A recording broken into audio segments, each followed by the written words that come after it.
Saat kita diberikan penderitaan atau tantangan, apa yang kita petik dari penderitaan atau tantangan tersebut? Kita belajar nggak dari hal-hal yang nggak nyaman itu? Di saat kita sudah bisa belajar dan memetik pelajarannya, kita ambil wisdomnya, ya kita akan mekar, kita akan blooming. Karena penderitaan adalah bagian dari kehidupan. Tapi buat orang-orang yang gak bisa memaknai penderitaan, ya udah akan terjebak di situ terus, destruktif terus akhirnya. Hari ini aku mau bilang, you are safe to be seen. You are safe to be seen. Ya, kamu layak untuk dilihat. Kamu aman untuk dilihat orang lain. Fase menstruasi itu tuh adalah siklus perempuan di mana kita tuh sedang membersihkan diri kita. Tapi sama programming masyarakat dibilang darah kotor. Ini sebuah pengalaman aku dalam persahabatan. Di saat teman aku lagi curhat dan aku ingin memberikan advice, aku udah gatel banget nih Bilal, kayak pengen banget ngomong gitu ya. Aku tunggu sampai cerita selesai, lalu aku akan tanya, kamu perlu bantuan apa? Kamu hanya perlu didengar atau kamu perlu perspektif aku? 3 buku yang mengubah hidup di fase dewasa kali ya? Boleh. Oke, yang pertama Sastra Jendra, Ilmu Kesempurnaan Jiwa. Halo semuanya, kembali lagi di podcast Suara Berkelas. Hari ini aku happy banget karena kedatangan temanku sendiri, wanita berkelas, ada Andra Alodita. Thank you, Mila. Aku pengen ketawa wanita berkelas, thank you loh. Iya, It's aku happy compliment. banget. Thank you. Finally aku ajak Mbak Alo ke sini. Thank you Dan for tadi kata Mbak having Andra me. Alodita bilang studio kayak ruangan makan aku ya. Iya, buat teman-teman yang pernah lihat ruang makanku ya persis nih kayak gini. Tempat Besar. kita ngobrol di rumah tuh tempat ngobrol intimate, tempat aku menerima teman, tamu, saudara, keluarga, dan banyak banget obrolan deep di meja makan. Luar biasa. Ya, Bagi kamu yang nonton ini, aku sarankan nonton sampai selesai. Kalau kamu mau jadi wanita berkelas dan ingin level up, cara kamu mengenal diri kamu sendiri. Asik. gemes. Ada kalimat yang bilang, we are born twice. Kita lahir 2 kali. The second time is when we discover why. Mbak Andra sendiri, kapan pertama kali discover why-nya? Sebenarnya pertanyaan eksistensial tuh udah ada waktu aku kecil. Kayaknya usia 5-6 tahun tuh aku udah mulai bertanya kayak kenapa aku ada, mengapa aku ada, kenapa aku lahir gitu. Dan pertanyaan itu belum pernah terjawab secara utuh sampai akhirnya 3 tahun yang lalu aku didiagnosa karena menstruasi aku tuh belasan tahun selalu sakit. Dan 3 tahun yang lalu aku bisa dibilang kayak titik menyerah, tapi aku berusaha ya. Jadi aku bukan menyerah, pasrah kali ya, pasrah. Aku mau mendapat pertolongan. Aku mencari pertolongan. Nah lucunya orang yang namanya sakit itu kan cari penyembuh ya, cari cara untuk sembuh. Tapi justru itu adalah titik balik perjalanan spiritual aku yang akhirnya aku dalam perjalanan itu aku akhirnya bertemu why. Kenapa aku lahir? Kenapa aku ada di sini? Kenapa aku menjalani karir yang seperti ini? Kenapa aku ditaruh di keluarga yang seperti ini? Dan lucunya kalau misalnya Bilal nanya mulai why-nya kapan? Sebenarnya kita itu selalu ada fase death and rebirth. Mati dan lahir kembali.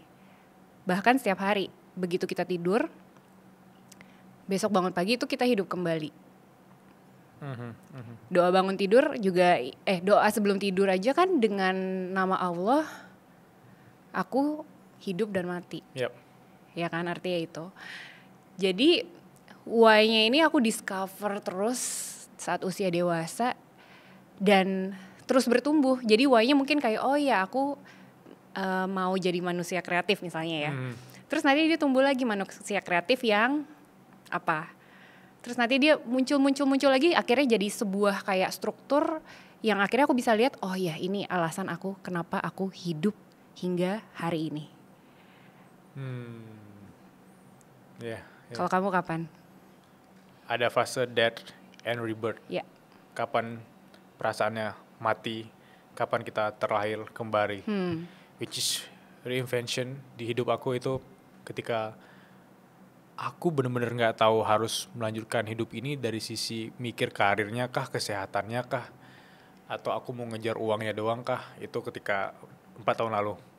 Which is pas masa COVID, lulus kuliah, tapi bingung pursuing karir yang selama ini aku daba-dabakan atau pursuing karir yang disarankan oleh orang lain, which is keluarga, dosen-dosen aku.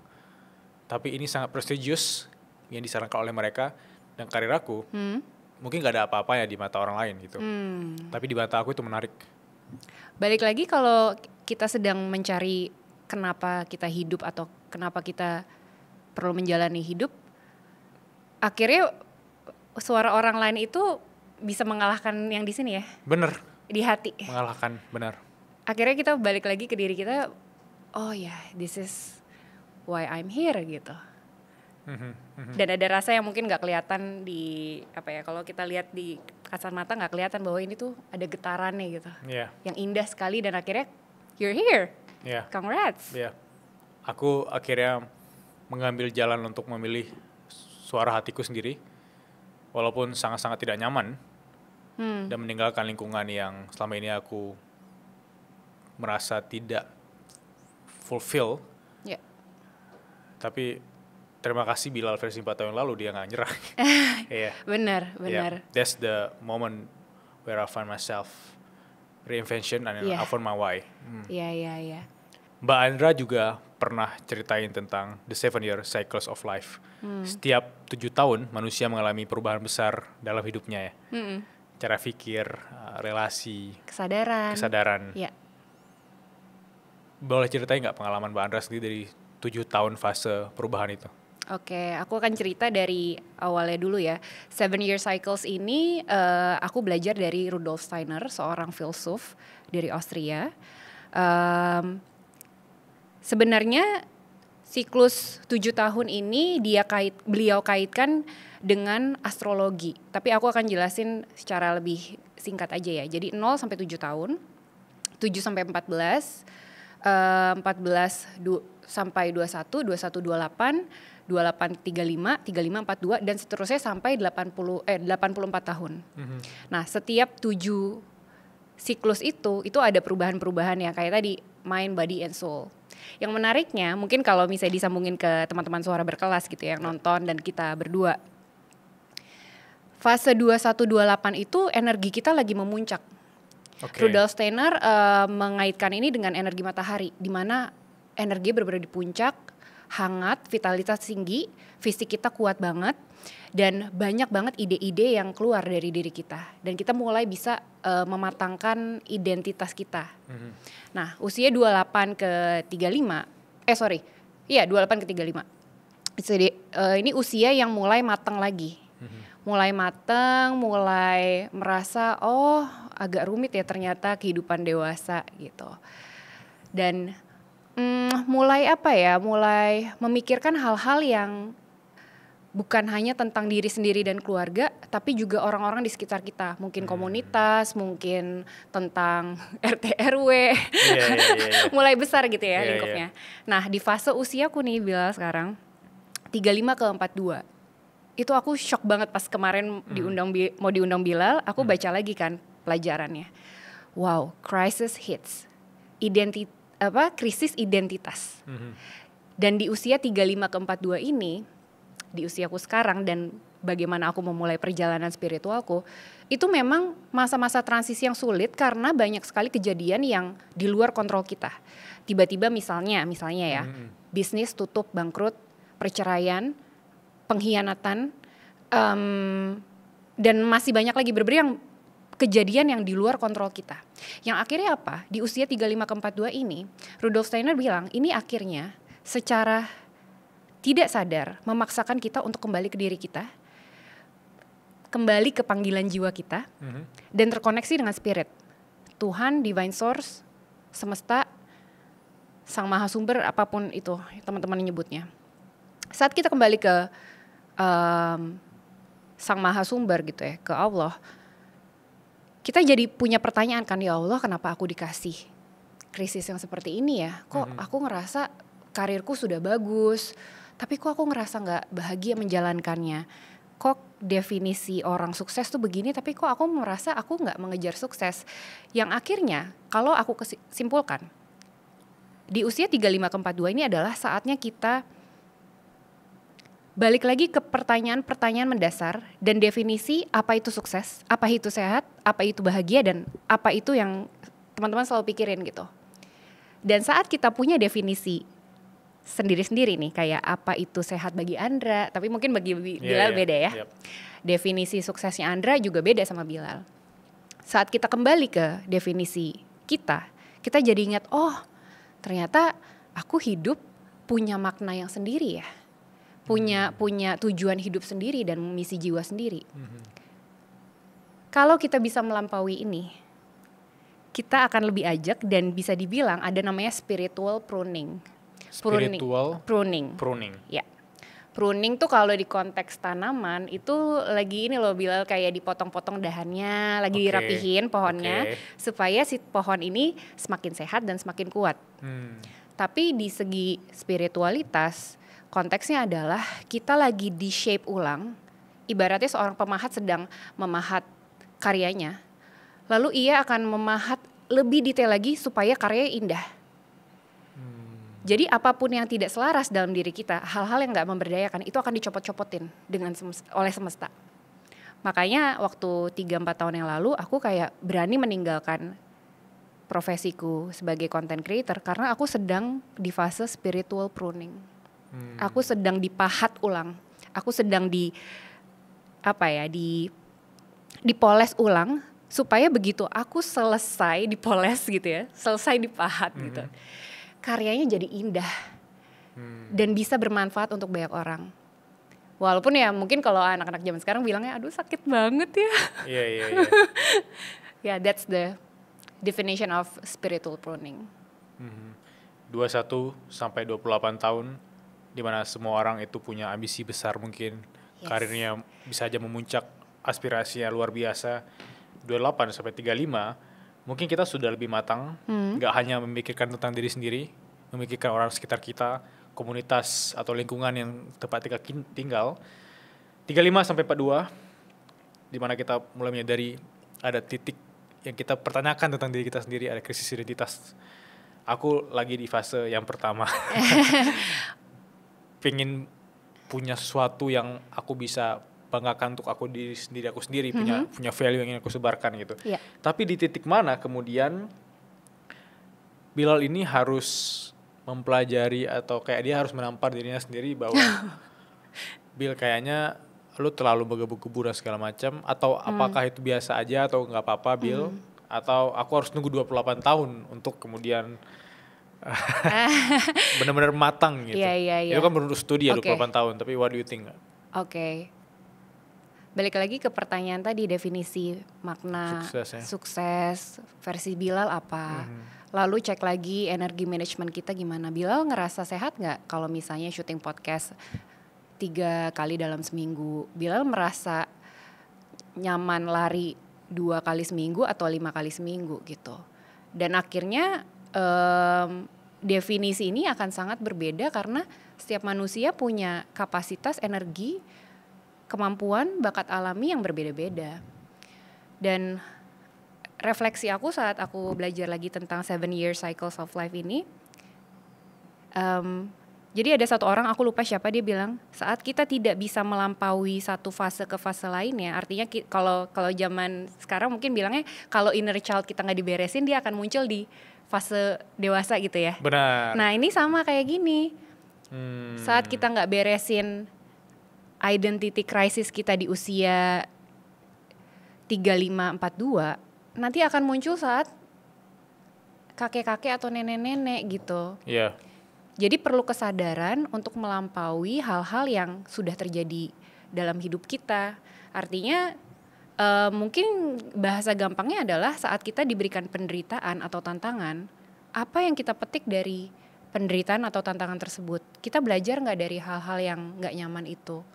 Di saat kita sudah bisa belajar dan memetik pelajarannya, kita ambil wisdomnya, ya kita akan mekar, kita akan blooming, kita akan berdaya gitu. Jadi sebenarnya ini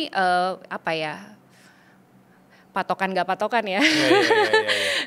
gitu. Sesuai sama Iya. kondisi atau keadaan kamu kali ya. Iya, jadi menurut aku kayak pertanyaan Bilal mungkin mewakili teman-teman, ya aku kan udah mau 28 atau aku udah lewat 28 tapi kok aku belum ngerasa ini, ya balik lagi ke definisi sukses, sehat, bahagia buat kamu tuh apa.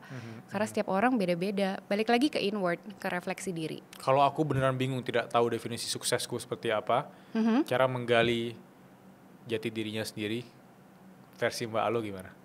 Oke. Aku punya prinsip kalau kita nggak bisa jawab hari ini nggak apa-apa. Ya, oke. Jadi definisi sukses atau bahagia atau apapun kalau kita nggak tahu hari ini nggak apa-apa. Tapi aku punya cara. Aku bilang sama badanku, oke, tubuhku, kamu boleh menerima informasi yang bisa membantu aku menjawab pertanyaan ini.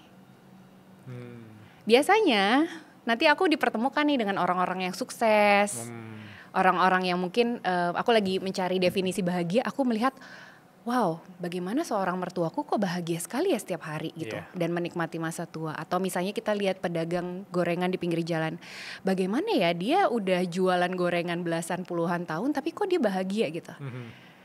Akhirnya kita kan jadi metik tuh dikit-dikit, ya kan, metik pelajaran gitu, dan kita bikin kesimpulan sendiri. Jadi nggak apa-apa kalau kamu nggak bisa menjawab hal itu hari ini. Dan lucunya karena 7-year cycle ini, suksesnya 7 tahun yang lalu sama 7 tahun yang sekarang beda loh. Beda ya. Dan mungkin definisi sukses Bilal tahun 2024 dan 2005 beda. Tahun depan mungkin beda. Nggak apa-apa. Nggak apa-apa. Just be open. Yap. Tadi tiba-tiba Mbak Andra nyeletuk tentang inner child. Kita sempat ngopi waktu itu ya di Jaksel. Terus Mbak Andra juga ceritain tentang salah satu jurnal Mbak Andra yang emang ada sisi inner child-nya Andra Aludita yang sampai hari ini sebenarnya masih eksis. Masih banget. Boleh ceritain nggak tentang, nggak apa-apa loh kalau kita sekarang mungkin usia 30-an, 40-an, tapi kita memanggil versi kita yang masih 5-6 tahun untuk berteman dengan kita yang sekarang gitu, nggak apa-apa loh gitu. Boleh ceritain, boleh share. Aku dapat definisi inner child dan mulai memeluk inner child aku itu sejak aku terapi rutin. Salah satu mentor aku yang membimbing aku terapi sewaktu pandemi memamparkan aku ada informasi, ada sebuah informasi atau apa gitu ya dari Carl Jung. Carl Jung pernah bilang desire kita yang di saat dewasa ini aku agak khawatir salah nih, intinya coba ingat waktu kecil kita tuh pengen jadi apa, dan apa perasaan senang kita waktu kecil coba dikerjakanlah di fase dewasa gitu. Nah, sepanjang 3 tahun terakhir aku masa penyembuhan, aku banyak bertemu dengan inner child aku. Aku tanya, Andra kecil kamu mau apa gitu, apa yang bisa aku bantu nih di usiaku yang udah sekarang, udah mau 40 gitu. Dia bilang mau gambar, mau bikin-bikin, mau pakai baju bagus. Aku pikir-pikir gampang juga ya gitu, tapi kenyataannya mempraktekannya challenging gitu. Dan kenapa aku selalu bikin scrapbook dan kolase, karena ini cara aku terkoneksi lagi dengan anak kecil di dalam diriku. Ternyata anak kecil di dalam diri kita itu butuh kasih sayang kita yang versi dewasa, dan ia juga tahu bagaimana cara mengekspresikan diri. Karena anak kecil kan gitu kan, kalau ekspresi joget-joget atau dia menggambar itu kan dia belum tahu judgement baik dan buruk, gambar kamu gak bagus gitu kan. Aku mencoba terkoneksi lagi dengan rasa itu. Gimana rasanya saat aku berkreasi tanpa rasa takut. Dan kata-kata itu yang membuat aku berani untuk mulai berkarya lagi. Kalau dipikir-pikir ini kayak kerjaan anak-anak banget ya, bikin scrapbook gitu kan. Tapi I do it every day. Almost every day. Aku nulis, aku gambar-gambar. Aku ngumpulin stiker gitu. Karena ini cara aku mengintegrasi diri dengan inner child aku. Itu ada foto Andra kecil ya? Ada. Selalu aku bawa. Jadi di setiap jurnal aku Bilal ada foto Andra kecil. Karena tanpa dia aku mungkin nggak di sini. Kalau ada kesempatan ngobrol di ruang makan ini dengan Andra kecil yang masih 6 tahun, 7 tahun itu ya. Looks like 7 tahun ya, 7 tahun, 6 tahun. 6 tahun, iya 6-5 tahun ini. Kira-kira Andra yang sekarang di akhir 30-an. 40, iya akhir 30-an. Benar akhir 30-an ya. Ngobrol sama Andra yang tadi 6-7 tahunan.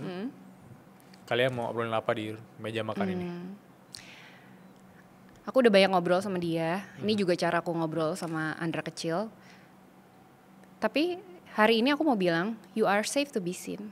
You are safe to be seen. Ya, kamu layak untuk dilihat. Kamu aman untuk dilihat orang lain. Karena cara aku mengekspresikan diri itu mungkin beda gitu ya sama orang lain. Tapi nggak apa-apa. Setiap orang kan ingin mengekspresikan dirinya. Dan cara aku mengekspresikan diri menurut aku adalah cara yang penuh cinta gitu untuk diriku sendiri. Aku ngasih cinta ke diri aku sendiri.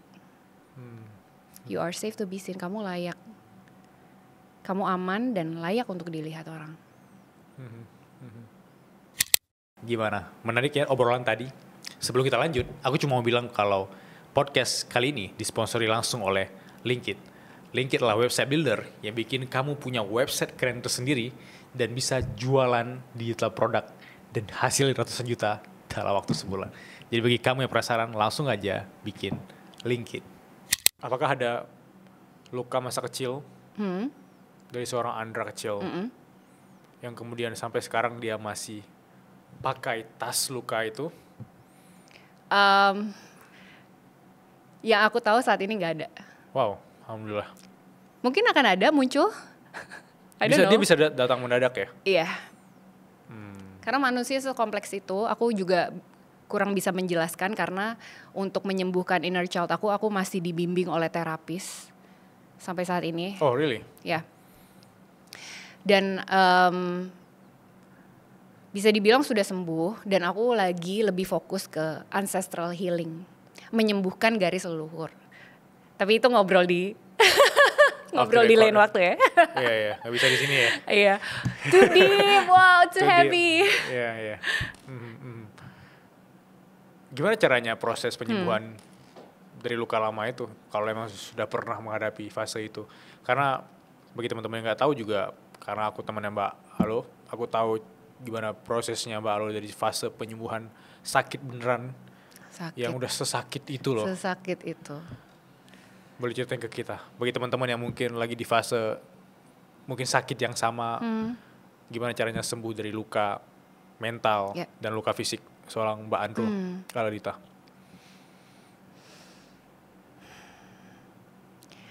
Jadi dari berapa tahun ya? Jadi dari mungkin 15 tahun yang lalu aku memang ada masalah dengan sistem reproduksi. Sehingga aku itu tidak bisa hamil secara alami. Dan harus menjalani operasi. Pernah operasi di Jakarta sekali, lalu aku operasi besar di Malaysia sekali. Sampai akhirnya aku bayi tabung. Aku cerita yang singkat aja ya. Aku pikir setelah aku melahirkan, aku gak akan ngerasa masalah rahim lagi gitu. Tapi ternyata setelah melahirkan, anakku udah mulai besar, setiap menstruasi itu aku sakit kayak ditusuk depan dan belakang. Dan aku gak bisa menjelaskan itu sakitnya kayak gimana. Sampai akhirnya 3 tahun yang lalu, anakku masuk ke kamar, aku lagi guling-guling, meringis kesakitan. Dan aku ngeliat muka anakku, wah anakku sebentar lagi usianya 7 tahun ya. Sebentar lagi kan dia akan menstruasi dalam waktu 4-5 tahun ke depan. Masa ini sih yang mau aku kasih lihat ke anakku gitu. Disitulah aku mencari pertolongan untuk sembuh. Dan untuk sembuh itu ternyata yang aku pelajari ya, obatnya adalah terkoneksi dengan diri sendiri dan alam semesta. itu obat penyembuh yang luar biasa sih. Aku cuma bisa cerita singkat di sini. Aku udah cerita beberapa kali di sosial media. Dan setiap hari itu aku punya kesempatan bangun tidur masih bernafas, masih dikelilingi oleh cinta. Dan itu yang bikin aku mau bangkit lagi. Suamiku support perjalanan aku Suamiku support dari zaman kita menikah gitu ya. Dan orang-orang tuh bener-bener teman-teman terdekat aku dan keluarga aku tuh support banget gitu. Selalu mendoakan aku sembuh. Dan ya bisa dibilang itu sebuah penguatan yang luar biasa ya. Karena kalau gak ada mereka aku gak tahu sih. Aku bisa di sini apa enggak. Mungkin aku udah menyerah. Yeah. I don't know. Tapi itu totally sembuh ya? Bisa dibilang ya. Ada omongan yang aku ingat ketika kita ketemu beberapa waktu yang lalu. Mbak Andra punya pandangan tentang work and live as an act of offering. Ya. What does it mean? Oke, aku dapat kata-kata ini dari kitab Weda, kitab agama Hindu. Terus aku kayak hook banget gitu sama kata-kata ini. Dalam terjemahan bahasa Indonesia adalah bekerjalah atau berkaryalah dan hiduplah dengan semangat manembah. Terus aku kayak manembah tuh apa ya gitu. Aku cari tahu. Artinya kalau di bahasa Kejawen itu mengabdi atau apa ya, offering tuh melayani. Jadi bekerja atau berkaryalah dan hiduplah dengan penuh pengabdian. Mengabdi terhadap karya kita. Terus aku cari tahu lagi kan, maksudnya ngabdi ke siapa sih? Ngabdi ke manusia kah? Kemana? Nah, balik lagi ke setiap orang punya misi jiwanya kan beda-beda. Dan aku melihat bagaimana Bilal membuat suara berkelas ini adalah offering. Kamu tahu kamu punya misi jiwa, mungkin sama kayak aku ingin bermanfaat buat banyak orang. Dan saat kamu tahu kenapa dan apa tujuan misi jiwa kita, tujuan hidup kita, nanti cara-caranya itu akan terbuka. Jadi bagaimana kamu berkarya itu akan terbuka gitu. Misalnya kalau Bilal, oh ya paling gampang mungkin aku bikin podcast. Nggak gampang juga ya Bilal. Tapi paling kepikiran gitu. Kayak aspirasi di ketika masa kuliah, pengen bikin podcast gitu. Tapi nggak action plan-nya tuh panjang gitu. Iya. Tapi kan mulai kelihatan tuh gimana caranya aku bisa menjalani misi jiwaku, ya kan? Oke, benar. Mulai kelihatan pelan-pelan, at least udah nge-planning di awal. Iya, udah mulai kelihatan. Nah, begitulah. Dan saat kita mengerjakannya, itu tuh passion aja tuh nggak cukup menurut aku. Setuju. Tapi offering. Nah, offering ini aku cari tahu lagi maknanya apa. Ternyata manusia adalah perpanjangan tangan Tuhan sebagai co-creator di bumi ini. Dan apapun ide dan apapun yang muncul di ide inspirasi di tubuh kita, itu adalah perpanjangan tangan Tuhan. Oke, get it. Aku semakin dapet feel-nya. Kayak, even mau dari kitab suci Al-Quran ya, kayak kitab tadi Weda dan lain-lain, sebenarnya kayak Tuhan sudah menurunkan pesan-pesan terhadap manusia-manusia yang di muka bumi misalnya. Dan kita perpanjangan tangannya untuk menyampaikan lagi ke manusia-manusia lainnya dengan mungkin bahasa yang lebih mudah dipahami dari gitu. Aku yakin seorang Mbak Andra Aulita itu udah baca ratusan buku di hidupnya. Karena the way you speak ya, dan cara pandang melihat dunia itu sangat-sangat menarik ya. 3 buku yang mengubah hidup Mbak Andra. Oke. 3 buku yang mengubah hidup di fase dewasa kali ya. Boleh. Oke. Yang pertama Sastra Jendra, Ilmu Kesempurnaan Jiwa. Penulisnya adalah Bapak Setio Hadjar Dewantoro. Aku nemu buku ini 3 tahun yang lalu dan waktu mau baca tuh rasanya, aduh baca nggak ya, ngerti nggak ya gitu. Tapi disitulah akhirnya suatu hari aku bisa baca dalam 2 hari baca buku itu. Bukunya benar-benar tentang ilmu kesempurnaan jiwa. Dari buku itu aku jadi tahu mengapa aku perlu berkarya, perlu berkreasi, dan apa misi jiwaku gitu. Terus yang kedua ada Women Who Run with the Wolves. Woman Who Run with the Wolves. Iya, Women Who Run with the Wolves, Clarissa Pinkola Estes kalau nggak salah cara nyebut namanya. Clarissa Pinkola Estes. Buku ini juga bikin aku nangis guling-guling sih, Bilal. Berat banget isinya.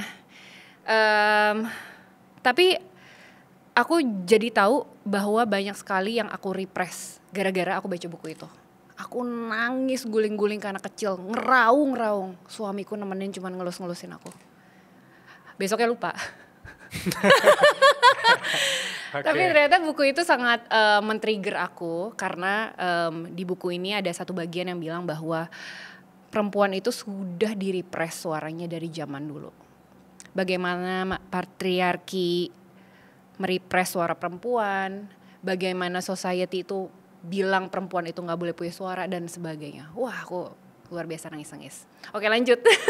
Yang ketiga, tahun ini aku suka banget sama, tahu dong, bukunya Let Them. Oh, Let Them.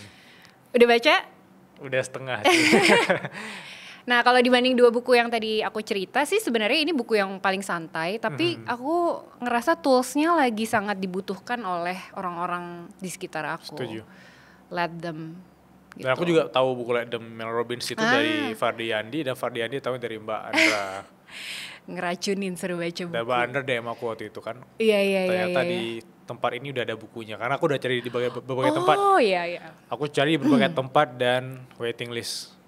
Terus pas aku DM Bilal nih ada nih di sini, dia langsung on the way. Iya, on the way. Luar biasa. Setelah podcast, karena saking penasarannya kan. Tapi setelah terus, baca memang itu adalah obat jitu bagi teman-teman yang mungkin selama ini terlalu ingin mengkontrol orang-orang di sekitarnya ya. Kayak aku ingin adik aku harusnya seperti ini, orang tua aku harusnya seperti ini menghadapi aku gitu. Tapi itu yang justru bikin pikiran aku tuh makin ribet gitu, makin mumet ya, karena aku ingin mengontrol reaksi dan cara pandang mereka terhadap aku pribadi gitu. Let them. And let me. Ya, let me be myself. Tapi aku mau diskusi deh soal buku ini sedikit aja. Oke. Menurut Bilal ini mengajarkan sikap bodoh amat atau justru menambah value? Menambah value pastinya. Menambah value. Karena ada orang-orang yang bilang sama aku ini ngajarin untuk bodoh amat ya, mengajarkan untuk tidak empati ya. Tapi menurut aku malah sebaliknya, karena memang buku ini harus dibaca sampai selesai. Sama sekali nggak diajarin bodoh amat sih. Yep. Bukan yang kayak Bilal lo gini deh, kayak kurang ini deh. Bukan diajarin untuk kayak cuek, bodoh amat, nggak peduli atau jadi kasar sama orang lain. Tapi justru memegang kontrol diri untuk menavigasi hidup kita. Kalau menurut aku seperti itu. Ada nggak kutipan yang Mbak Andra paling ingat dari Mel Robbins di buku itu? Tentang takut dikomentarin orang lain. Takut dikomentarin orang lain, sampai akhirnya tidak maju-maju. Gak bikin apa-apa karena takut. Yeah. Nah ini bisa relate sih sama masa lalu aku, kayak kamu tuh anaknya sakit-sakitan gitu. Itu kan sebenarnya opini orang lain kan tentang aku. Kamu tuh sakit-sakitan, udah deh jangan gini jangan gitu, udah kamu sakit-sakitan gitu. Sampai akhirnya aku percaya bahwa aku sakit-sakitan. Akhirnya jadi nggak berani bereksplorasi, jadi takut berkarya karena takut nanti aku capek, aku sakit-sakitan. Kesimpulan yang mereka bikin Mbak Andra sakit-sakitan karena selama ini mereka melihat Mbak Andra sakit-sakitan, which is right? Memang waktu kecil aku sering sakit, karena nggak punya energi manajemen, nggak bisa memaintain energi. Anak kecil nggak ngerti sih gitu. Tapi terbawa sampai dewasa. Nah nggak sadar waktu dewasa nih, misalnya diajak suamiku pergi kemana gitu ya. Aduh sayang capek, ntar aku sakit gimana gitu. Akhirnya jadi stuck di situ terus. Padahal suamiku bilang, ayo coba dulu gitu. Ih seru tahu, ayo gitu. Sampai akhirnya mulai bisa menavigasi diri, punya self control, dan ternyata enggak, aku nggak sakit-sakitan kok gitu. Itu cuma contoh sih. Terus misalnya contoh kayak kamu anaknya males. dibilang malas ya udah sampai dewasa taunya ya aku pemalas gitu. Padahal kan enggak. Aku ingat sekali momen ketika masih SMA, aku langsung dijudge oleh salah satu guru aku, bilang duduk belakang aja gitu. Kenapa? Karena aku di depan ganggu orang. Kayak emang lu nggak pantas duduk di depan gitu. Jadi aku sebenarnya walaupun di kelas itu rankingnya terakhir gitu ya, tapi aku duduk di depan karena penasaran. Tapi aku orang nggak mau kayak into belajar banget gitu. Jadi emang senakal itu. Tapi karena duduk di belakang, aku malah semakin gak peduli gitu. Hilang curiosity aku karena aku pindah ke belakang. Jadi kayak dijudge, males akhirnya. Dan aku menanamkan di kepala aku, emang aku orang males banget gitu. Terus akhirnya gimana kamu berubahnya? Titik berubah karena aku rasa kayak males ini ya cuma sekedar stigma males. Tapi aku punya ambisi besar dari sekedar malas. Tapi malas itu yang aku maksud itu malas secara akademis. Aku ranking terakhir terus gitu loh. Tapi hal-hal di luar itu, di luar kelas ya aku kayak pengen bikin event waktu itu atau SMA, kayak pengen into kreatif banget seperti itu. Iya, kalau Bilal sama Andra mungkin bisa menyadari ya, tapi teman-teman di luar sana mungkin ada yang tetap stuck dengan opini-opini orang lain sampai akhirnya tidak berani berkarya atau membuat sesuatu. Itu sih yang lumayan aku concern saat ini. Makanya Let Them ini adalah metode yang menurut aku sangat bisa dipraktekkan. Perlu praktek yang panjang memang. Dan balik lagi ke self control gitu. Menavigasi hidup. Dan Mel Robbins pernah bilang di buku itu, aku lupa kata-kata pastinya seperti apa, tapi sampai kapan kita mau denger opini orang terus gitu. Kapan kita mau mulai berkarya, kapan kita mau mulai maju kalau kita stuck di situ terus gitu. Ya, dan itu hal yang wajar ya, imposter syndrome karena mendengar kata-kata orang atau mendengar opini orang itu hal wajar ya, tapi bagaimana kita bereaksi terhadap itu yang paling penting ya Mbak Andra. Iya, benar. Aku penasaran sih bukunya Women Who Run with the Wolves ya. Itu karena aku belum pernah dengar bukunya dari Clarissa Pinkola tadi. Apa yang semua wanita, terutama yang belum baca buku ini, harus tahu dari isi buku itu? Oke. Clarissa Pinkola Estes ini adalah seorang story keeper. Dia Jungian psychoanalyst juga, dan ia tuh punya misi jiwa sebagai story keeper, penjaga cerita. Baru dengar loh ada keren ya, gitu. Keren ya. Itu bukan pekerjaan tapi itu misi jiwa dia. Oke. Dia menjaga cerita-cerita legenda rakyat dan segala macam. Terus aku nggak tahu ya bentuknya seperti apa. Tapi ia ceritakan ulang dan dia maknai dengan perspektif yang lebih modern. Lalu di buku itu dijelaskan bahwa ada bagian dari diri perempuan yaitu wild women yang selama ini terrepress, terpendam, tersembunyi. Nah kalau ngomongin wild women nih, kalau aku cerita sama teman-temanku, wild woman tuh perempuan gila gitu. Oke. Ya kan? Definisinya gimana sih perempuan gila apa gimana gitu? Perempuan liarkah yang nggak bisa dikontrol atau apa? Ya definisi orang tiap orang beda-beda. Tapi yang aku dapat, wild woman ini adalah sisi alami perempuan di mana ia berani mendobrak stigma, dogma, dan programming masyarakat. Sejak aku baca buku itu, aku mengembody wild woman aku. Dan apa hasilnya? Aku berani speak up. Aku berani speak up dilihat orang. Tadi aku gak berani Bilal. Sempet gak berani. Lalu wild woman ini apa? Misalnya terkoneksi dengan rahimnya, terkoneksi dengan tubuhnya, mengerti bahwa siklus hormonalnya itu sangat sakral. Jadi buku yang sangat, aku bisa bilang sacred banget ya, sakral banget karena belum ada buku yang membedah tentang ini. Wow, semua perempuan harus baca sih. Dan laki-laki pun perlu baca karena ini sebuah kompleksitas manusia yang luar biasa gitu. Ya kurang lebih seperti itu. Aku udah baca berkali-kali dan karena bukunya itu tentang banyak cerita-cerita kayak ini loh, cerita, tahu nggak sih cerita zaman masih kecil tuh yang kayak Cinderella gitu-gitu tuh ada tuh dimasukin di dalam buku itu. Lalu dia bedah lagi dari cerita fairy tale itu. Seru banget. Dan laki-laki pun ada sisi wildnya juga. Dalam arti ya berani bereksplorasi, berani mengambil resiko dan sebagainya. Yang selama ini mungkin kalau ada laki-laki di sekitar aku ya, sosok maskulin yang mungkin terlalu di-repress sisi wildnya itu sampai dia nggak berani speak up, dia nggak berani mengambil resiko, akhirnya jadi terlalu feminim, terlalu manut-manut aja gitu. Bukan berarti aku setuju ya dengan hal-hal yang wild banget atau di luar nurul gitu ya, enggak. Tapi sisi wild ini tuh buat aku bagus untuk eksplorasi diri, bukan untuk melakukan hal-hal yang destruktif ya, gitu.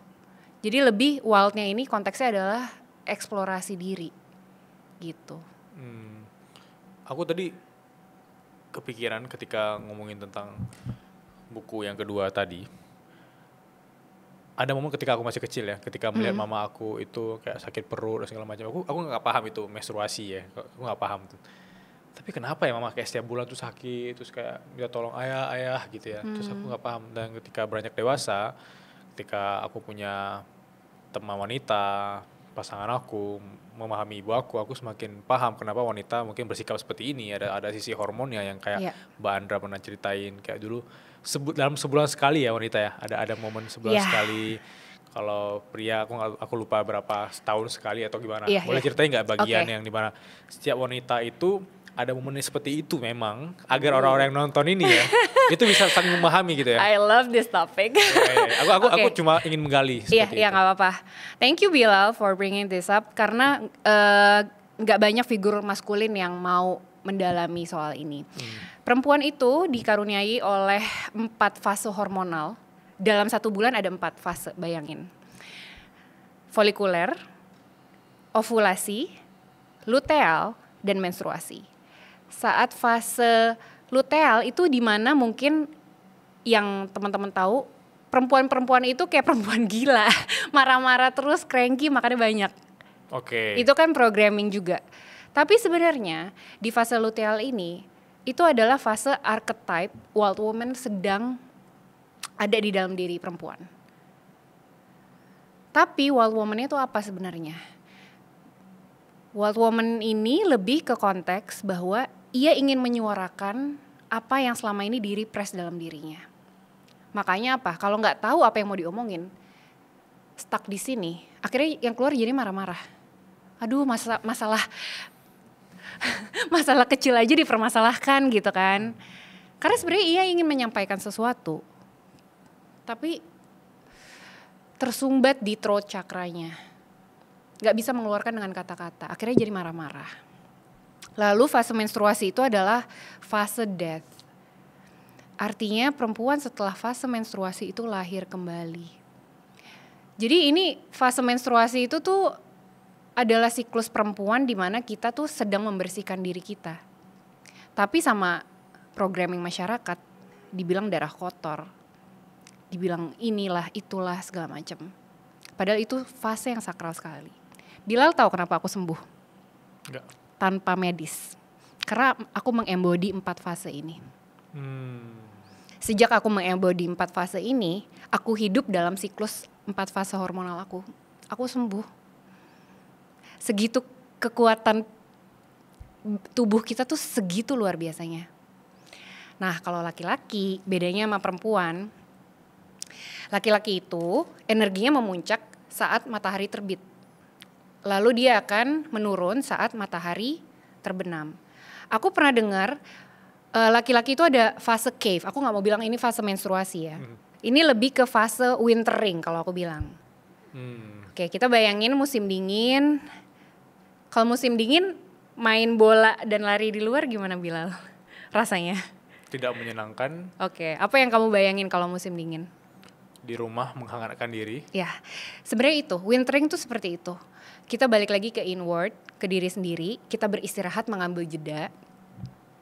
Dan ada fase di setiap akhir tahun itu ada namanya winter solstice. Winter solstice. Yes. Di mana para figur maskulin secara kolektif energinya perlu masuk ke fase wintering. Gitu. Dan mungkin teman-teman bisa riset lagi ya soal tanggal berapa, energi kolektifnya seperti apa. Tapi memang aku sejak tahu ini, aku sangat mendorong suamiku untuk memasuki fase wintering. Biasanya terjadi berapa minggu lah gitu. Dan biasanya suamiku karena sudah tahu pengetahuan ini, dia akan go inward, refleksi diri. Dia akan ngambil jeda dari pekerjaan dan kegiatan-kegiatan yang membuat dia lelah. Dia akan balik lagi ke inward.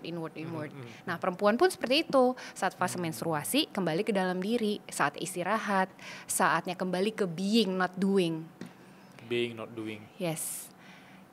Jadi saat bisa embody dengan siklus di tubuh kita yang... Saat kita bisa embody energi kolektif di semesta dengan energi tubuh kita, seperti yang leluhur-leluhur kita lakukan, kita tuh hidup lebih nyaman sebenarnya. Karena zaman dulu pas zaman leluhur kita, dari spring, summer, autumn, winter aja kan mereka nggak bercocok tanam setiap saat. Yap. Walaupun kita tinggal di Indonesia ya, tapi kan ada fase-fasenya para petani itu nggak bercocok tanam. Musim mereka hujan. Istirahat, ya mereka istirahat.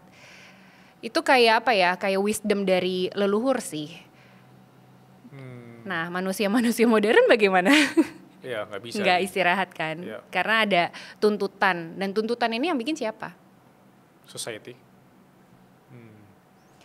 Aku belajar dan penyembuhan itu ternyata terjadi saat aku mengambil jeda gitu. Aku bukan berarti malas-malesan ya, bukan berarti slow living terus-terusan, tapi coba deh kembali ke diri sendiri, ke intuisi, tanya sama badan, energi manajemennya gimana. Gitu. That's why anak-anak Jaksel, Gen Z, aku butuh healing. Aku butuh healing kembali. Karena apa? Nggak pernah jeda. Karena nggak jeda. pernah rehat. Tapi kalau healingnya setiap bulan, tidak make sense ya. Itu kabur dari realita gak sih? Oke.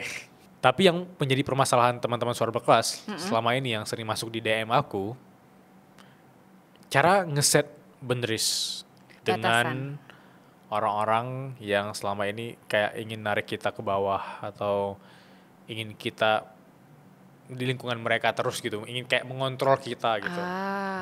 Gimana cara ngebatasin itu dengan orang yang seharusnya justru menghambat kita selama ini? Versi Mbak Malunya.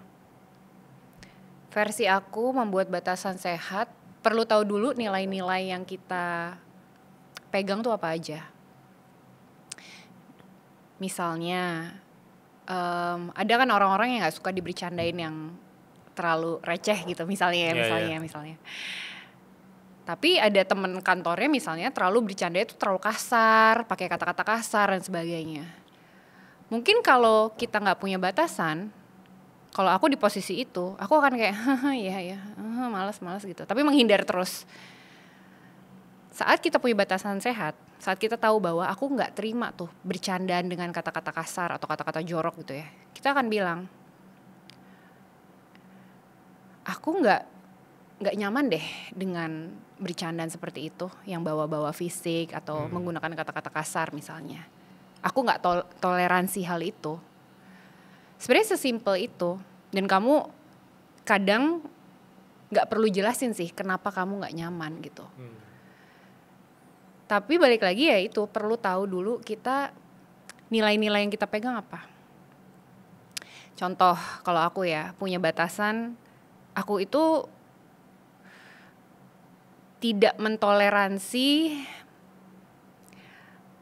telat. Oke. Dulu aku strict banget, kalau orang telat tuh aku judesin, aku galakin gitu. Sekarang aku akan bilang, misalnya janjian sama Bilal nih, Bilal aku punya waktunya dari jam segini sampai jam segini ya. Kalau misalnya Bilal telat ya mungkin kita janjian aja di lain waktu gitu. Oke. Itu show empathy sebenarnya. Setuju. Ya kan, kita bisa punya batasan sehat, tapi kita juga nggak memojokkan. Kita nggak merusak hubungan satu sama lain gitu. Itu menurut aku batasan sehat. Jadi balik lagi, tanya dulu ke diri kita hal-hal yang mendasar dalam diri kita tuh apa. Kamu merasa dihargai saat, coba dijabarin di jurnal. Oke.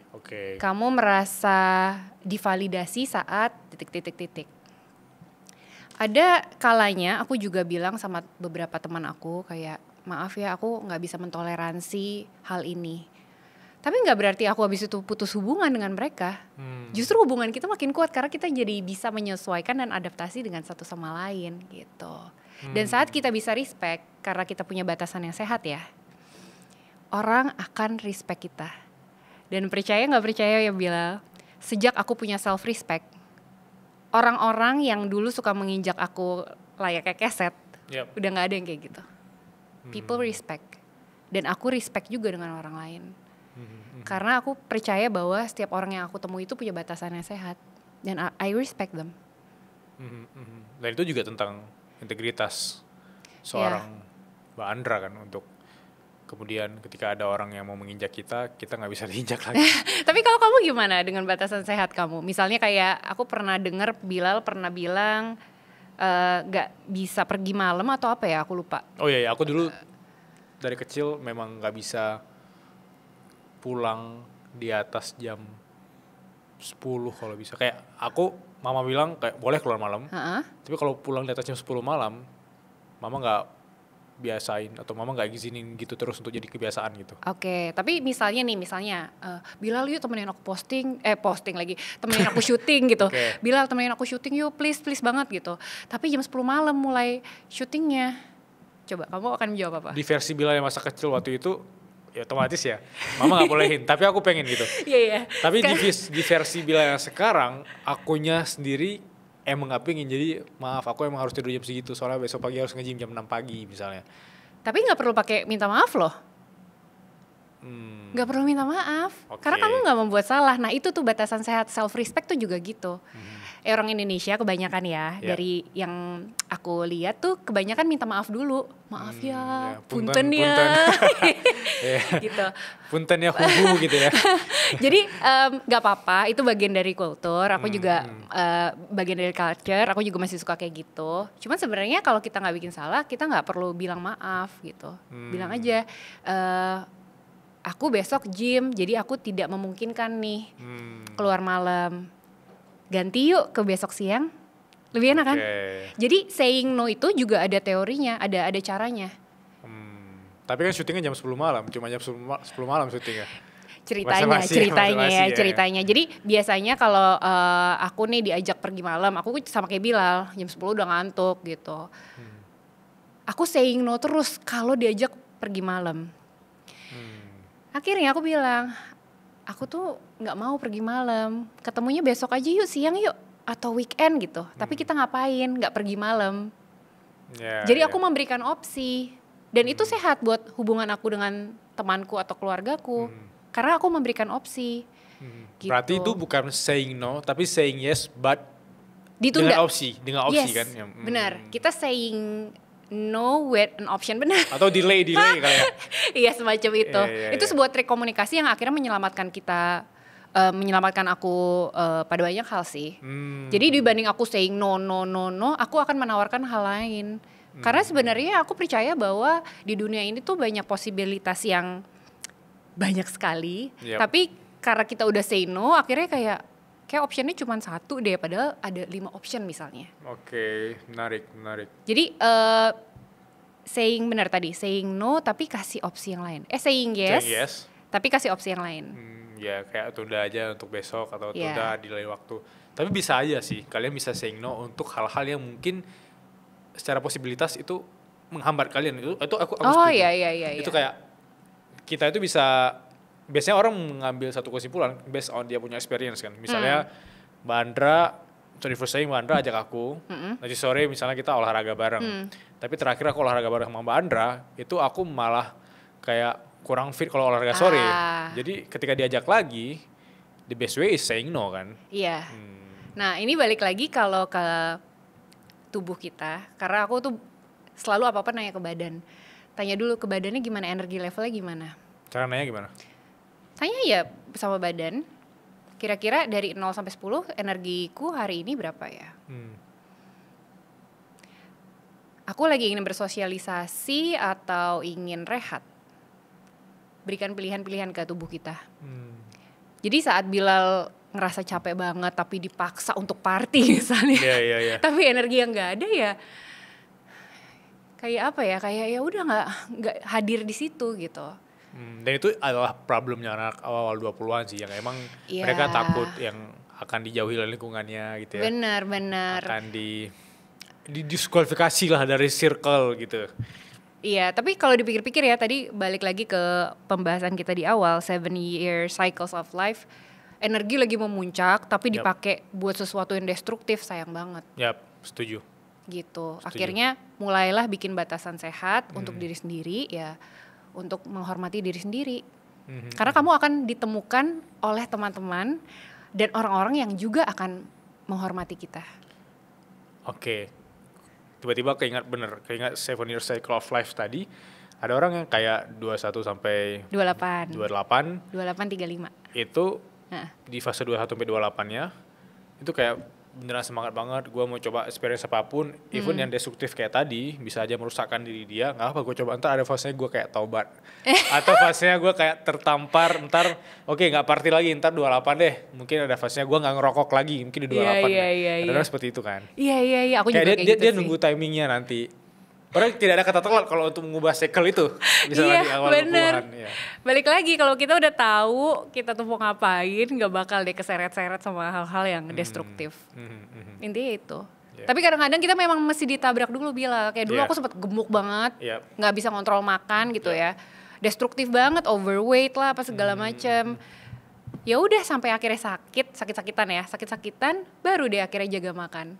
Kayak kadang tuh kita harus nabrak dulu, karena kalau kata Viktor Frankl di buku Man's Search for Meaning, dia bilang penderitaan itu pasti ada maknanya.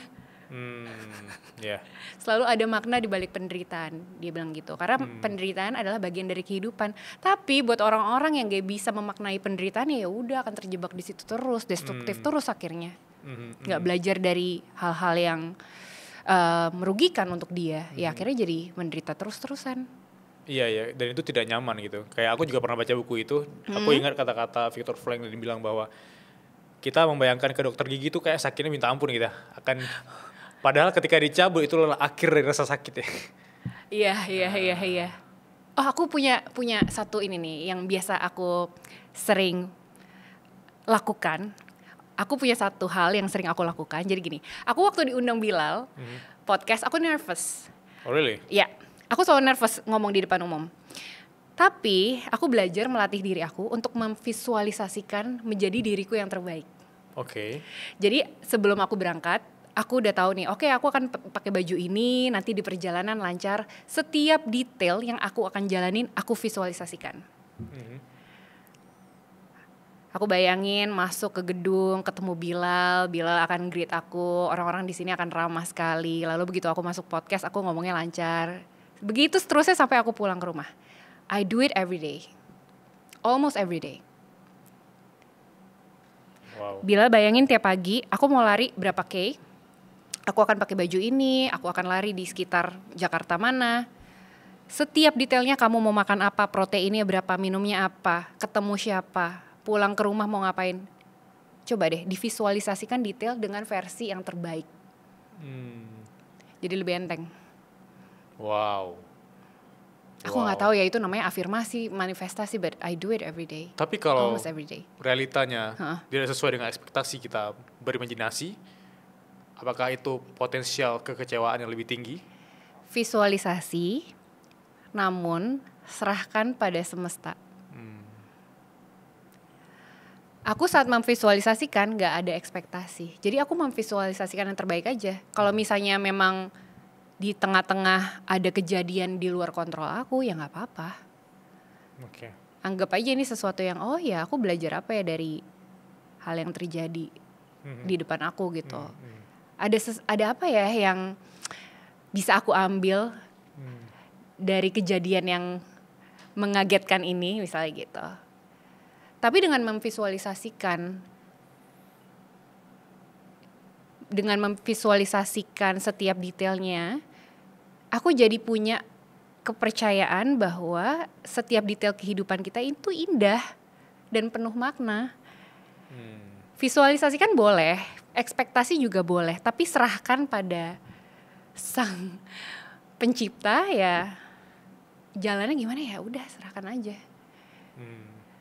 Ini semacam apa ya, kayak menguatkan aku. Selain aku berdoa dan meniatkan, aku juga memvisualisasikan. Jadi enteng banget rasanya. Boleh dicoba. Ya, boleh dicoba. Saat memvisualisasikannya, itu fokusnya sama rasa.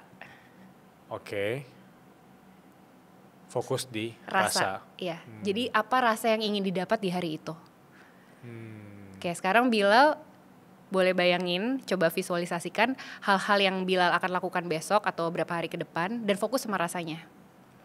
Tapi kita harus memframing itu sebaik mungkin, karena bisa jadi misalnya aku besok bakal ketemu dengan klien yang selama ini secara experience itu responnya nggak bagus gitu. Jadi aku membayangkan responnya akan bagus besok. Lebih kayak rasanya gimana ya kalau aku memberikan ini yang terbaik. Wow. Bagaimana ya rasanya saat aku menjadi diriku yang terbaik? Bagaimana rasanya saat aku mengerjakan hal-hal ini paling maksimal, terbaik, the best panjang masa. Jadi rasanya puas, kalau aku gitu. Puas, enteng ya, light banget gitu. Dan rasa itu aku bawa sambil menjalani hal-hal yang aku visualisasikan. Gak heran sih makanya Mbak Andra kita tuh punya aura yang sangat positif ya. Thank you loh. Coba aja. Aku harus coba. Boleh dicoba teman-teman. Teman-teman berkelas, sebelum kita lanjut podcast ini, aku cuma mau bilang info spesial khusus untuk kamu. Mulai hari ini, kamu sudah bisa join membership resmi Suara Berkelas. Kamu bisa dapetin eksklusif summarize dari episode-episode favorit aku di Suara Berkelas. Dan setiap bulannya bakal ada akses eksklusif buat kamu ngelihat behind the scene podcast Suara Berkelas, seperti obrolan aku dengan narasumber off the record, dan hal menarik lainnya yang bakal aku share khusus untuk membership ini. Jadi, kalau kamu merasa podcast Suara Berkelas mengubah cara pandang kamu melihat dunia, feel free untuk join membership Suara Berkelas atau klik link di deskripsi. Sampai jumpa dan jadilah bagian dari perjuangan dan perkembangan Suara Berkelas. Ada 3 pertanyaan Mbak Andra dari teman-teman Suara Berkelas. Pertanyaan pertama dari Raya.yya. Kak, aku anak pertama dari 3 bersaudara. Tapi dari kecil, karena aku anak pertama dan selisih aku dengan adikku setahun, ketika dia lahir aku ngerasa bahwa orang tua punya kasih sayang berbeda terhadap aku. Aku tes sekolah aja itu harus sendiri. Jadi ketika aku dewasa sekarang, aku ngerasain kayak craving for love or affection. Aku harus seperti apa ya menjalani hidup ini menurut Kak Andra? Wow. Mungkin ini relate sama inner child atau? Iya. Aku bisa paham sih rasanya. Bisa paham, bisa relate juga. Di tahap ini mungkin aku lewat cerita dikit kali ya. Aku sudah di tahap tidak menyalahkan orang tuaku. Dan mereka kan juga orang tua ya, manusia. Pertama kali jadi orang tua. Apalagi orang tua yang zaman dulu itu gak punya guide parenting, gak ada podcast, gak ada ilmu-ilmu parenting gitu kayak sekarang. Yang pertama yang aku pernah lakukan adalah mencintai diriku sendiri. Karena di saat kita mencari cinta di luar atau mencari validasi terus-terusan dari orang luar, kita itu mengharapkan cinta dari orang-orang yang juga punya kapasitas. Saat aku belum mengolah inner child aku craving banget dengan cintanya suamiku. Rasanya gak pernah cukup. Padahal dia udah kasih yang terbaik gitu. Saat aku mulai berproses, suamiku juga mulai berproses, akhirnya kita menemukan bahwa kita punya luka masing-masing. Dan salah satu lukanya adalah yaitu tadi ya, aku validasi. Ternyata aku perlu jadi sahabat untuk diriku sendiri. Dan disitulah aku banyak berdialog dengan diri sendiri lewat jurnal. Memang journaling itu ada orang-orang yang cocok, ada juga yang kurang cocok. Kalau kurang cocok bisa ngerekam diri sendiri, bikin vlog, rekaman suara, bisa nulis, bisa gambar. Yang penting diekspresikan. Banyak dialog, banyak jujur. tanyakan ke diri sendiri, cinta yang seperti apa yang dibutuhkan. Dan kira-kira diri sendiri bisa gak ngasih ke kita. Sesimpel ngasih pelukan ke diri sendiri. Itu aku lakuin. Jadi aku tuh suka banget dipeluk. Tapi suamiku kan juga berkarya gitu ya, bekerja gitu, kadang-kadang keluar kota. Terus aku kan tinggal memang udah aku suami dan anak.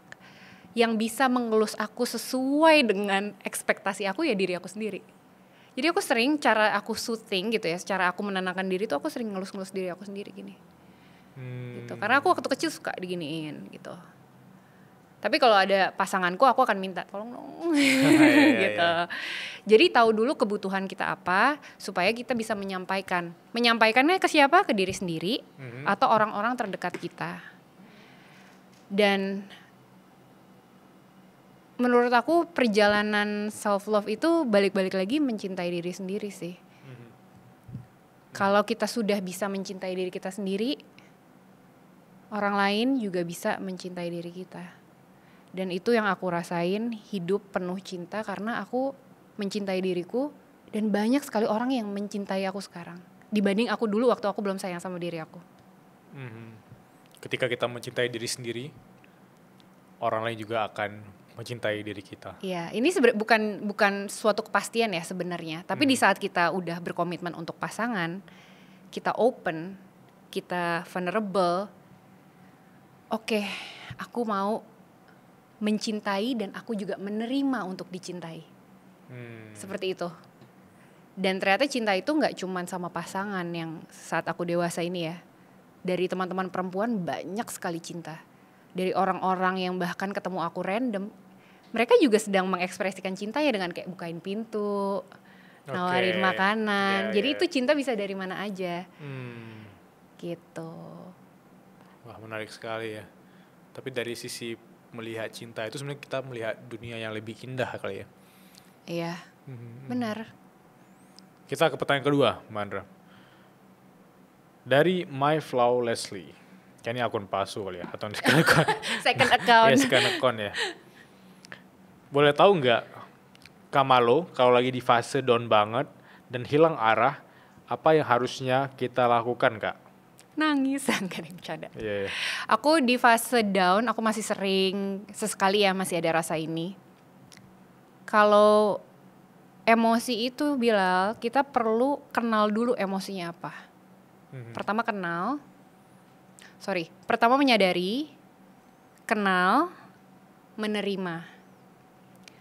Lalu biasanya kalau kita udah kenal nih, oh ya emosinya sedih, aku merasa tidak berharga.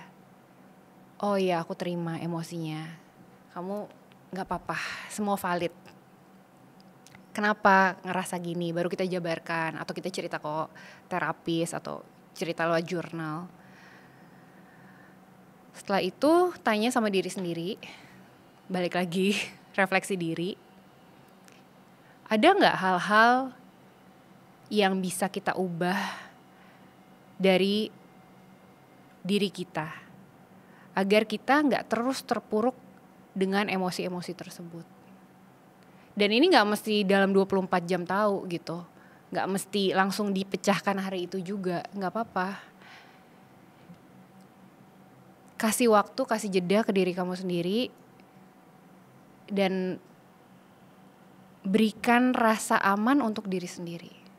Bahwa kamu valid untuk merasa sedih, kamu valid untuk merasa tidak berharga misalnya. Kamu valid merasa marah, gak apa-apa. I'm here. Bilang ke diri sendiri. Nanti kalau udah lega baru kita bisa refleksi lagi. Apa ya kira-kira hal-hal yang bisa kita lakukan. Dan wisdom apa yang bisa kita ambil dari kejadian-kejadian tersebut. Bijak sekali. Karena kadang kayak fase down banget itu justru fase untuk kita menggali diri sendiri. Dan even ketika aku nulis jurnal inspirasi itu sebenarnya fase down sih. Dan itu sisi penulisan untuk mengenal diri sendiri itu lebih dalam biasanya. Emang kayak lebih deep. Kadang kita harus ada di fase itu semua orang sih. Tapi lucunya ya Bilal, kalau ngomongin kayak Bilal bikin jurnal inspirasi lagi ngerasa down, itu Bilal lagi go inward nggak? Lagi masuk ke dalam diri lagi nggak? Bener, masuk ke dalam diri lagi gitu. Iya. Kayak ya udahlah, selama ini gue terlalu hektik, terlalu kayak overwhelmed ya sama apapun gitu ya. Ya sebenarnya kejadian-kejadian yang tidak nyaman atau kita bilang penderitaan itu adalah panggilan untuk kita balik lagi ke diri sendiri, go inward. Balik ke diri sendiri, berdialog, jujur sama diri sendiri. Yep. Gitu. Makanya kadang suka lahir karya-karya yang luar biasa ya. Iya, dari fase itu benar. Dari fase itu. Setelah gelap pasti ada terang kan. Iya, kayak tadi Man Search for Meaning juga di fase itu ya. Fase penderitaan. Iya. Oke, ini menarik. Pertanyaan ketiga, ini juga scan account ya, atau akun brand dia. Namanya Pinterest_Dreamer. Gimana cara Kak Malu bagi waktu antara menjalankan peran sebagai istri, ibu, kreator, dan menjadi diri sendiri? Energi manajemen energi. Gimana tuh? Jadi aku udah punya waktu yang bisa dibilang aku punya jadwal yang udah pasti gitu ya, setiap harinya kayak pagi nganterin anakku, aku jadi ibu. Setelah nganterin anakku, aku masih ada waktu buat suamiku. Di atas jam 9 aku biasanya mulai tuh either baca buku atau nulis gitu. Nah, satu hal yang aku selalu lakuin adalah saat aku membagi peran, aku benar-benar meniatkan dan berkomitmen. Hari ini aku akan jadi ibu. Atau misalnya di jam segini aku akan jadi ibu. Tapi kalau misalnya energiku lagi gak memadai gitu ya, aku minta pertolongan Bilal. Jadi misalnya aku lagi gak sanggup untuk nemenin anakku karena aku lagi badannya lagi gak enak banget misalnya. Aku akan minta tolong sama suamiku atau siapapun yang bisa membantu aku saat itu untuk jagain anakku misalnya. Kalau di saat itu aku punya pilihan, kadang-kadang aku juga gak punya pilihan.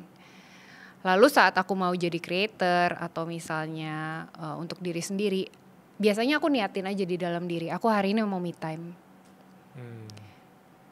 Kayak seperti saat lagi berdua sama suami, itu kan waktu yang sangat berharga ya buat aku. Yep. Karena kami sama-sama produktif lah ya gitu. Dan cara aku berkomitmen untuk sungguh-sungguh quality time sama suamiku, aku niatin, lalu kita biasanya janjian nih, kita gak pegang handphone yuk. Supaya kita benar-benar fokus sama bonding time kita berdua. Gitu. Jadi ada aturan-aturan juga sih, aturan-aturan yang kecil ya, misalnya kayak di atas jam 9 malam kita udah gak pegang handphone, kita udah gak ngomongin kerjaan, atau misalnya kayak lagi ketemu temen, handphone tuh aku taruh gitu. Jadi itu komit sih sebenarnya, aku lagi pengen menyediakan waktuku untuk temanku atau untuk suamiku atau untuk anakku. Jadi niatkan aja. Dan kalau lagi pusing banget gak bisa bagi waktu, aku bilang jujur sama diri aku sendiri, oke, aku lagi full banget nih, aku overwhelmed gitu. Di saat aku overwhelmed, oke, kira-kira mana yang prioritas? Jadi gak semua aku seradak seruduk kerjain sendiri gitu, karena aku gak sanggup sih. Dulu pernah disanggup-sanggupin burnout. Dan capek ya gitu. Dan balik lagi soal peran itu ya Bilal, yang aku perhatikan, ini soal batasan sehat juga. Aku sering banget bilang sama suamiku, pokoknya hari Jumat jam sekian sampai jam sekian aku mau nyalon, aku gak mau ngurusin hal-hal kayak rumah, sekolah, apa segala macam, aku gak mau gitu. Tapi bukan artinya maksain dia gitu ya, cuman kayak, yang aku mau ini dulu ya, nanti aku balik lagi jam 12 ya gitu. Jadi aku berikan pengertian, dan suamiku pun begitu sama aku. Aku mau ini ya, mau me time dulu, aku gak ganggu kalau dia bilang aku mau me time ya gitu. Dan anakku dari usia 8 tahun udah seperti itu. Mama aku mau sendiri dulu ya di kamar. Itu batasan sehat juga gitu, self respect. Dan oke, gak apa-apa. Padahal aku kepo banget, kayak ngapain sih kok dia gak mau sama gue gitu kan. Tapi aku bisa menghormati bahwa oh iya, itu kan apa yang aku ajarkan juga ya. Privacy di rumah tuh juga aku sangat menghargai sih satu sama lain. Ya, aku bisa simpulin dari sisi pilihan hidup Andra untuk menentukan prioritas ya. Karena kalau kita tidak ada titik di mana menentukan prioritasnya, itu kita bakal burn sih. Aku juga relate banget itu, kayak aku mau prioritasin A, B, C, D, kayak yang teorinya The Four Bonus Theory, yang James Clear yang dia pernah ceritain, kayak mungkin kayak empat sumbu api ya di hidup kita gitu. Ada sumbu keluarga, kesehatan, keuangan, bener. Itu semua orang mau sumbu yang 100%, padahal nggak bisa. Kita nggak bisa optimalis segala hal. Kita harus set prioritas, mungkin ini 75%, 25% gitu ya. Makanya banyak orang yang mungkin uangnya semakin banyak, berat badannya juga makin naik gitu, karena kadang nggak ada waktu untuk olahraga gitu, karena kerja terus gitu. Jadi it's about priorities. Yes. Jadi aku terakhir, Mbak Andra. Aduh, deg-degan. The worst advice yang pernah Andra Alulita dengar.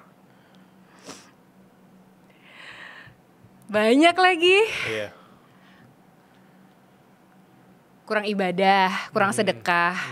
Terus waktu itu aku pernah lagi nangis banget, terpuruk banget hidup aku. Jangan nangis, gitu aja kok nangis. Oh my god. That's the worst advice. Pernah juga sih di sosial media gitu ya, kayak aku lagi sedih banget. Ini salah aku juga sih, terlalu oversharing. Terus ya itu, dapat kayak, lo mendingan gak usah deh mengekspresikan rasa sedih lo di publik gitu. Semacam itulah komentarnya.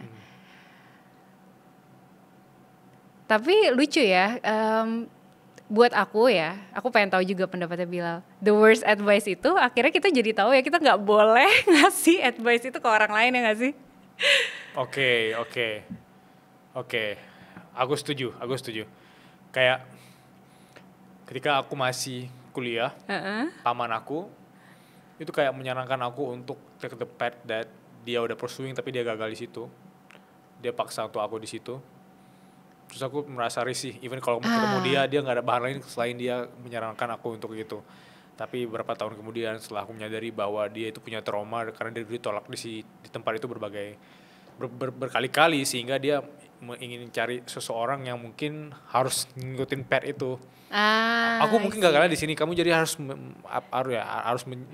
mengambil jalan tempuh yang seperti ini, harusnya seperti itu. Dan setelah akhirnya aku pikir bahwa even kalau ketemu adik sepupu aku atau junior aku di kampus, aku nggak pernah kasih advice yang memaksa dia untuk ambil jalur ini. Aku nggak bisa maksa lu nggak harus jadi podcaster kayak gue, jalurnya gini. Kita nggak bisa kasih advice itu kecuali orang punya curiosity untuk nanya, Bill, gimana cara lu bisa mencapai titik ini gitu. Jadi di situ aku bisa relate sama kayak maksud Mbak Andra. Lebih bijak ya. Lebih bijak. Jangan kasih advice tanpa lu sendiri ditanya gitu. Kayak misalnya ada orang yang kasih advice gini. Kayak dia kasih advice gym, tapi dia nggak pernah ke gym. Jangan pernah ambil advice dari orang seperti itu. Iya. Dan susahnya di zaman sosial media sekarang, kita nggak pernah tahu ya orang yang kita mau kasih advice atau yang ngasih advice ke kita itu kan kita nggak bisa melihat ya. Benar. Jadi ini sebuah pengalaman aku dalam persahabatan. Di saat teman aku lagi curhat dan aku ingin memberikan advice, aku udah gatel banget di Bilal, kayak pengen banget ngomong gitu ya. Aku tunggu sampai ceritanya selesai, lalu aku akan tanya, kamu perlu bantuan apa? Kamu hanya perlu didengar atau kamu perlu perspektif aku? Langsung tuh biasanya teman-temanku, aduh Beb, aku cuma pengen didengerin sih, tapi boleh deh kalau kamu mau kasih advice gitu. Jadi aku udah memberikan apa ya, kayak ancang-ancang dulu gitu, udah memberikan consent dulu, kamu mau aku dengerin aja atau kamu mau dikasih advice gitu. Jadi nggak semena-mena pas dia lagi curhat, aku langsung kayak, tuh kan, udah gue bilang nih, gitu. Yeah. Jadi di saat kita bertanya, kamu perlu didengarkan atau kamu perlu advice aku. Orang yang lagi cerita sama kita akhirnya jadi, oh iya ya, gue perlu didengerin apa kasih advice ya? Yaudah deh, advice aja deh. Misalnya gitu. Jadi ngasih apa ya? Ya ngasih konsen dulu di awal. Tapi it's okay kan kalau kita minta izin untuk kamu mau didengarkan, dipahami atau mau butuh advice dari aku, nggak apa-apa nanya gitu. Nggak apa-apa. Alright, luar biasa. Emang beda ya conversation di ruang makan seperti ini. Thank you banget teman-teman yang udah nonton sampai di menit ini. Aku appreciate banget kalian orang-orang terpilih yang bisa nonton podcast ini sampai selesai. Dimanapun kalian berada, aku doakan kalian sehat terus. Terima kasih semuanya. Sehat terus Mbak Andra. Thank you so much. Thank you. Kasih.